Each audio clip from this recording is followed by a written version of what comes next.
Amigos y hermanos, muy buenos días.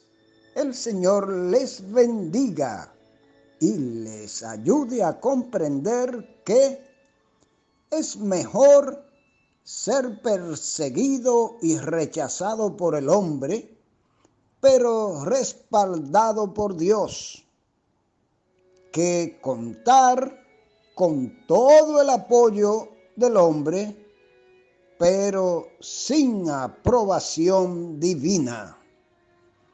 Y ahora, palabras de sabiduría. Leamos Hechos 4:30.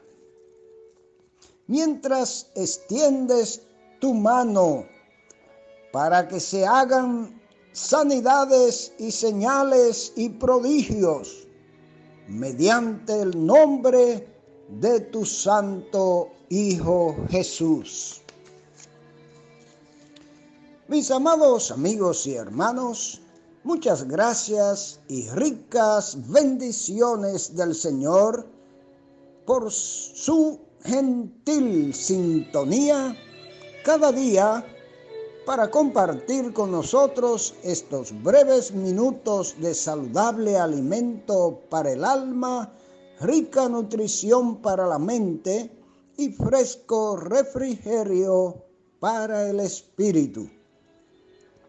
Continuamos disfrutando los edificantes y bíblicos comentarios de Matthew Henry, traducidos y adaptados al castellano por don Francisco Lacueva, acerca de los hechos del Espíritu Santo a través de los apóstoles, narrados fielmente por el historiador sagrado, el médico Lucas. En nuestra entrega de ayer, presentamos la encrucijada o aprieto en que pusieron Pedro y Juan a las máximas autoridades judías con su valiente defensa y claro testimonio acerca de lo que ellos habían visto y oído realizar a su divino Maestro, el Señor Jesucristo, así como la resurrección de la cual ellos fueron testigos.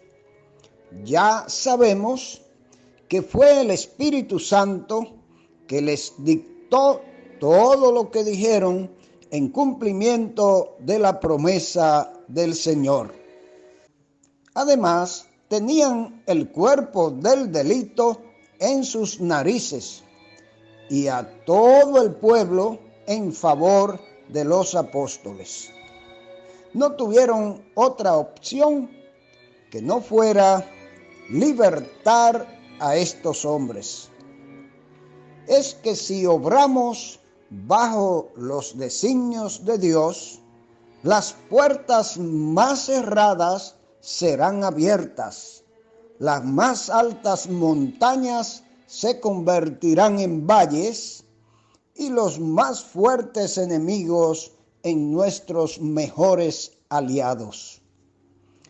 Ayer comentamos hasta el verso 22, por lo que hoy seguiremos en el verso 23 hasta el 30.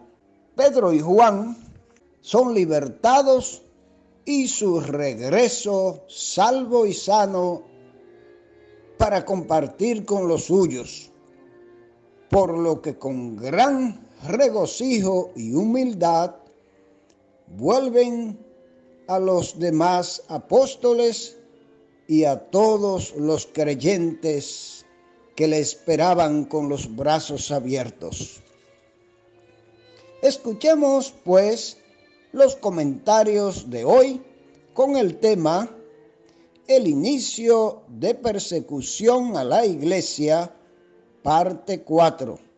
Hechos 4, 23 al 30.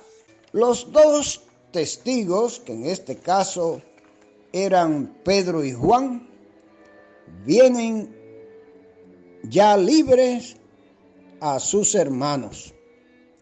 Puestos en libertad, vinieron a los suyos. Tan pronto como se vieron en libertad, volvieron a reunirse con sus hermanos en la fe, sin engreírse por el honor que Dios les había concedido al llamarles a dar testimonio ante las autoridades. Ninguna promoción en dones o servicios debe hacer que nos sintamos superiores a los demás hermanos, pues solo tenemos lo que hemos recibido. Tampoco se retrajeron ante las amenazas que les habían hecho los del tribunal, sino que volvieron a estar con sus amigos de siempre. Los seguidores de Cristo hacen lo mejor al estar en compañía con tal que sea buena compañía. El informe que dieron de lo que había ocurrido allí es que contaron todo lo que los principales sacerdotes y los ancianos les habían dicho, a fin de que supiesen lo que podían esperar tanto de los hombres como de Dios. De los hombres, toda clase de amenazas aterradoras. De Dios, toda clase de bendiciones consoladoras y segura protección.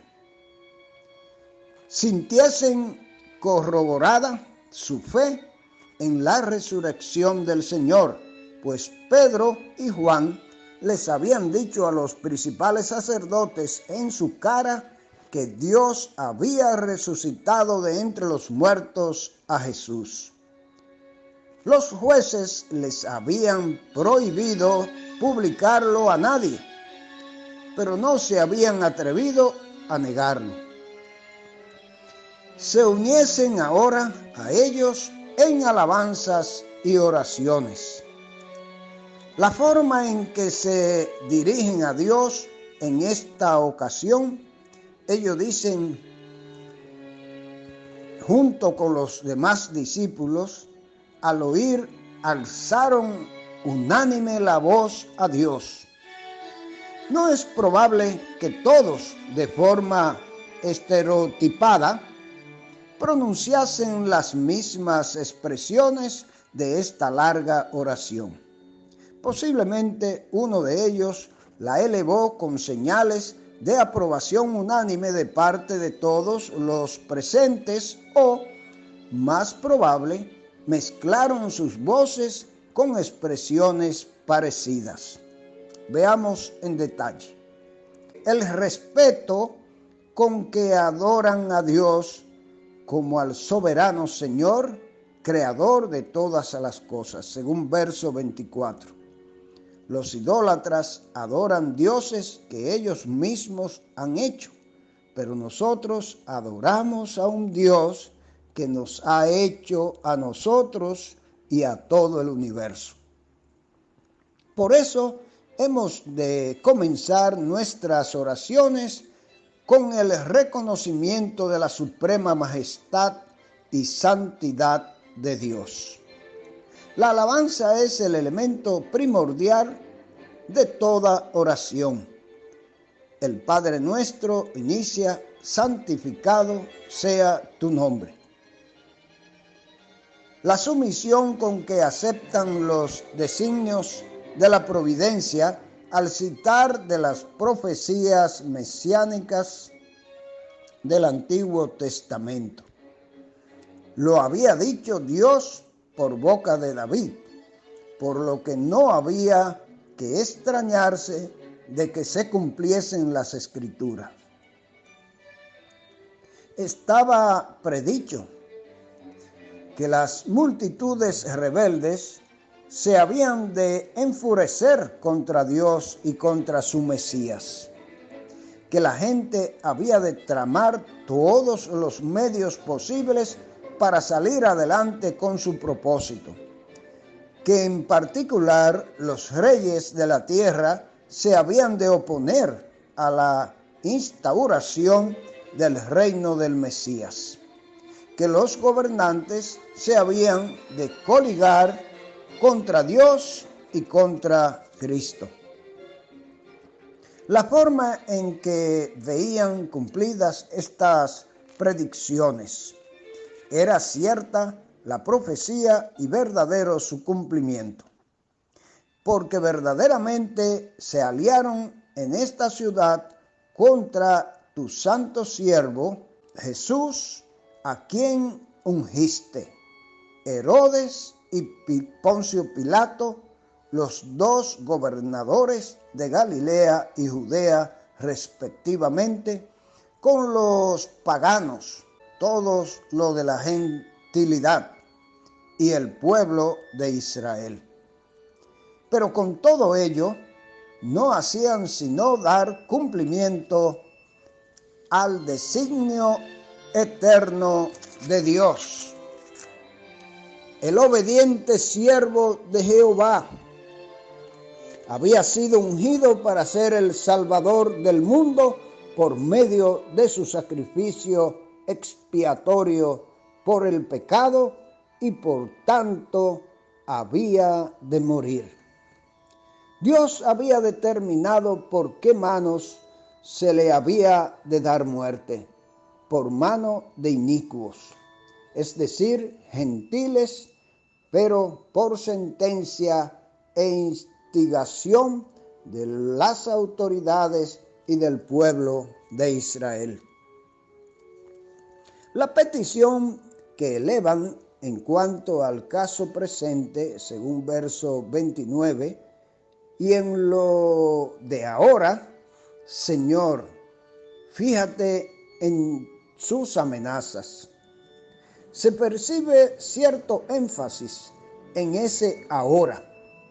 Ahora era el tiempo en que Dios tenía que actuar a favor de su pueblo, cuando el poder de sus enemigos era más atrevido y amenazador. No dictan a Dios lo que tiene que hacer, sino que le exponen simplemente la situación. Fíjate en sus amenazas, le dicen, no porque no las conozca, sino para urgirle a obrar. Cuando somos injustamente amenazados, es un consuelo saber que podemos exponer el caso a Dios y dejarlo en sus manos. Pero no piden a Dios que les libre de la persecución, sino que les aumente la valentía para proclamar el Evangelio. Concede a tus siervos que con todo denuedo hablen tu palabra. Las amenazas de los enemigos de Dios y, por tanto, nuestros, han de servirnos de estímulo para proclamar la palabra de Dios con tanto mayor denuedo, con tal de que no confiemos en la carne, sino en el poder de Dios. Y como nada anima tanto a los ministros de Dios en sus trabajos como las señales de la presencia de Dios con ellos, piden también esto: mientras extiendes tu mano para que se hagan sanidades, señales y prodigios mediante el nombre de tu santo siervo Jesús. Esto servía para convencer al pueblo y para confundir a los perseguidores. Buscan el honor del nombre de Jesús, no el honor suyo. Ojalá que así, de esta manera, cada uno de nosotros siempre demos el honor a quien se lo merece. Jesucristo es el que debe recibir la gloria de todo lo bueno que podamos hacer o que ocurre en nosotros o por medio de nosotros. Que el Señor nos bendiga y nos ayude a hacerlo así siempre. Amén.